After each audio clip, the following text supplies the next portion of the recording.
और खबर चंडीगढ़ से, पुलिस ने बड़ी कार्रवाई करते हुए 14 पिस्टल और 15 जिंदा कारतूस बरामद किए हैं। इस मामले में 8 आरोपियों को गिरफ्तार भी किया गया है, जो गैंगस्टर्स को वारदात के लिए हथियार सप्लाई किया करते थे। पुलिस के अनुसार ये नेटवर्क हाल ही में सेक्टर 25 के पास हुए मुकेश गुहाना एनकाउंटर से जुड़ा हुआ है, जो 2021 से पीओ था और उस पर हत्या के प्रयास के कई मामले दर्ज हैं।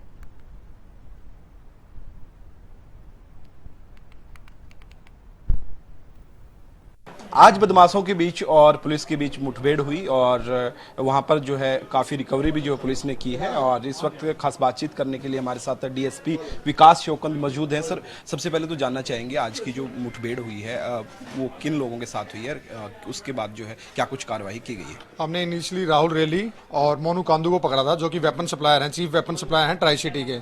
इनके पीछे हरियाणा पुलिस भी लगी हुई थी। तो इसी कड़ी में हमने एक मुकेश गुल्लू गुहाना, जो इनको वेपन ला के देता था, तो जिसका भाई अभी जज्जर जेल में है, जज्जर सीआई ने उसको पकड़ा हुआ था, तो उसके पीछे हम लगे हुए थे। डेस्परेट था, पहले भी एक केस में 40/21 एक एफआईआर है, उस केस में वांटेड था। और एक केस में अभी भी रिसेंटली भी एक ऑपरेशन सेल ने केस दिया था आर्म्स एक्ट का, उसमें भी वो वांटेड था। तो उसके हम पीछे लगे हुए थे।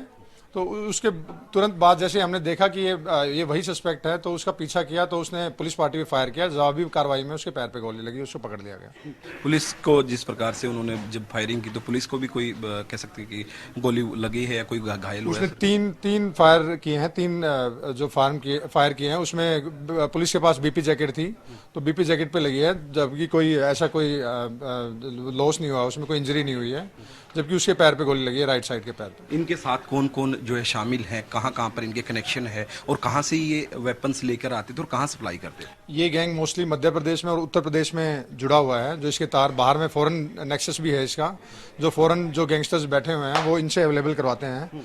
तो इनके तार डिफरेंट स्टेट्स में और बाहर भी जुड़े हुए हैं। तो जैसे जैसे जो अवेलेबिलिटी रहती है, जो इनकी डिमांड रहती है, उसी के अकॉर्डिंगली अवेलेबल करवाते हैं। बाहर से वेपन लाते हैं, तकरीबन 40-50 हज़ार का ये ऑटोमेटिक पिस्टल लाते हैं, कट्टा ये 10 से 15 हज़ार का लाते हैं और रिसप्लाई करते हैं। चंडीगढ़ में कब से ये रह रहे थे, क्योंकि रेकी आप लोग लगातार कर रहे हैं? चंडीगढ़ में ये एज इन कभी हरियाणा में कभी चंडीगढ़ में रहते थे, तो पिछले 5-7 साल से इनका आना जाना था। और इन पे कई केसेस भी थे, कई केसेस में वांछित भी थे।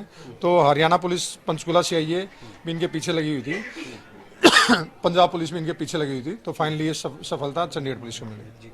कह सकते हैं कि जो इनके साथ नेटवर्क जो जुड़ा हुआ है, उन तमाम लोगों तक पहुंचने का प्रयास किया जाएगा पुलिस? जी बिल्कुल, ये पार्ट ऑफ इन्वेस्टिगेशन है। हम इसमें सारी जो भी एफर्ट्स हैं वो लगा रहे हैं। इनके ऊपर पहले से कितने केसेस हैं? इन पे कई केसेस हैं, किसी पे दर्जन केसेस हैं, किसी पे 6 केसेस हैं, किसी पे 8 केसेस हैं, आर्म्स एक्ट के केसेस हैं, अटेम्प्ट टू मर्डर के केसेस हैं, मर्डर के केसेस हैं, कई केसेस में पीओ हो चुके हैं। जी, ये कब से पीओ थे जिनके पाँव में गोली लगी है सर? इसे 2021 के केस में अरेस्ट ऑलरेडी कर लिया था, बट ड्यूरिंग ट्रायल स्टेज पे ये 3-4 साल से पीओ चला हुआ था। ये थे हमारे साथ डीएसपी विकास शोकंद, जिन्होंने तमाम जानकारी दी और उन्होंने बताया कि किस प्रकार से जो कह सकते हैं कि आज की जो है मुठभेड़ हुई है, उसके अंदर जो है कार्रवाई हुई। वीडियो जर्नलिस्ट जसवीर के साथ प्रदीप शोकंद, हरियाणा न्यूज, चंडीगढ़।